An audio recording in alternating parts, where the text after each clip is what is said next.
जिसने कन्या जाई नहीं, जिसने कन्या जाई नहीं, वो कन्या का दुख क्या जाने। और मेरे बंधुओं, जिन पैर बीमाई फटी नहीं, तो पीर पराई क्या जाने।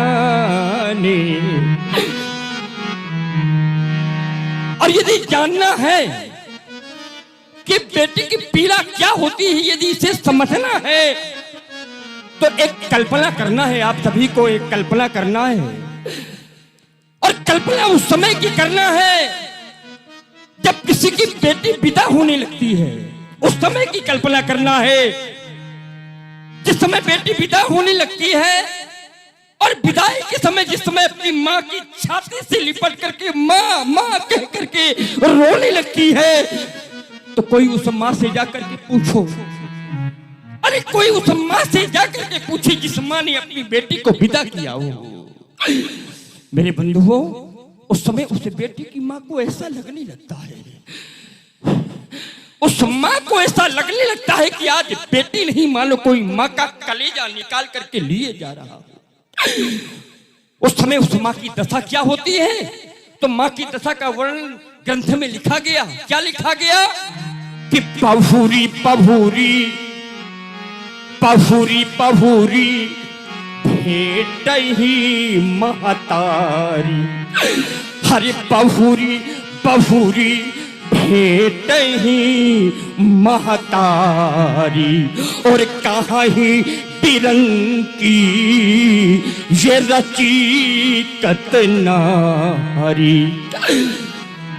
बार बार वो बेटी की माँ अपनी बेटी को अपने हृदय से लगाती है और उस विधाता से कहती है कि विधाता, यदि मेरी दुलारी बिटिया को जीवन भर के लिए मुझसे दूर करना था तो तुमने मेरी कोख से बेटी को जन्म क्यों दिया।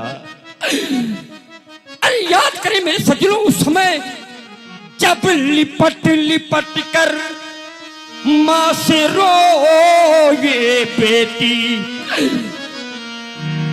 जब लिपट लिपट कर माँ से रोए बेटी, तो वो माँ व्याकुल हो जाती है।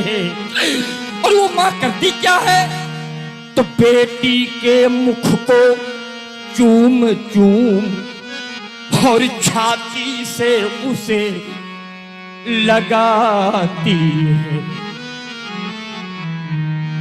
वो बेटी की माँ अपनी बेटी को समझाने लगती है। क्या समझाती है माँ?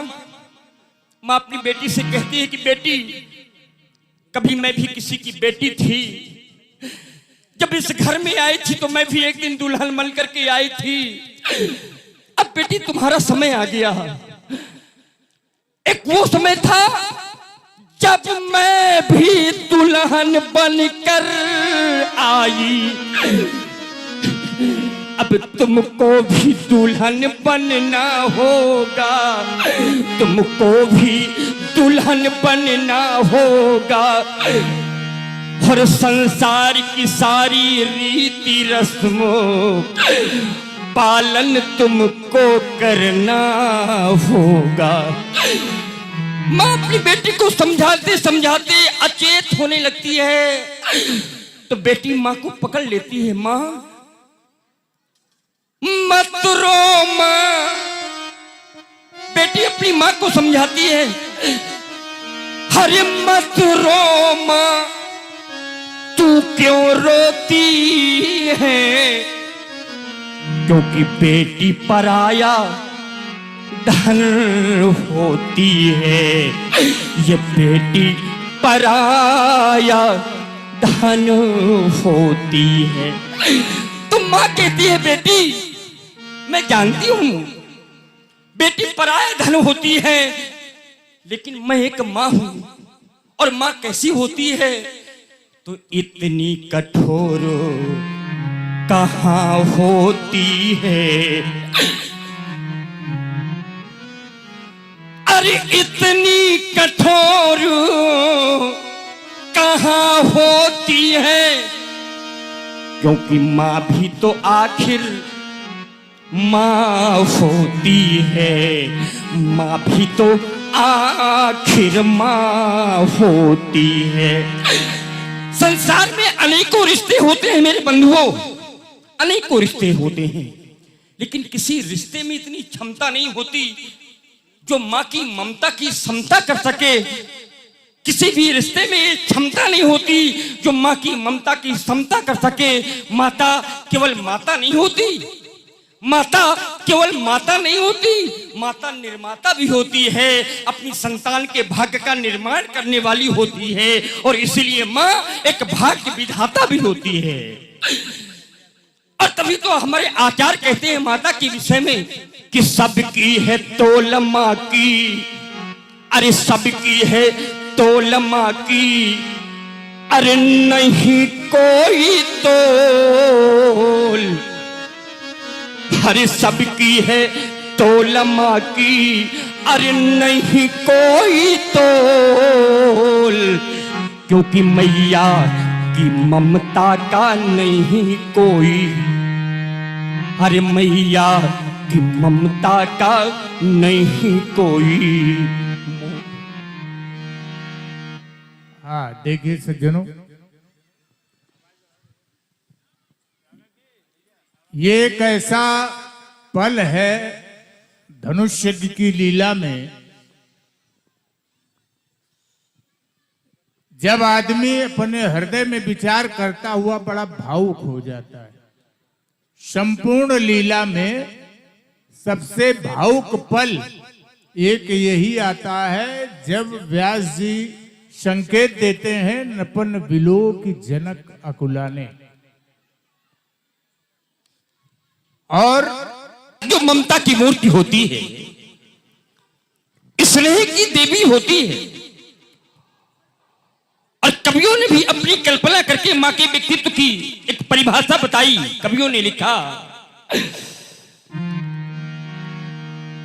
कि मां प्रेम सरोवर ममता की,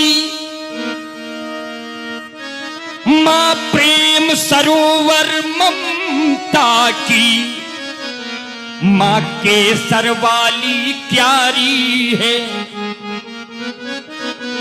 मां की उपमा केवल मां है, मां की उपमा केवल मां है, और मां घर घर की फुलवारी है।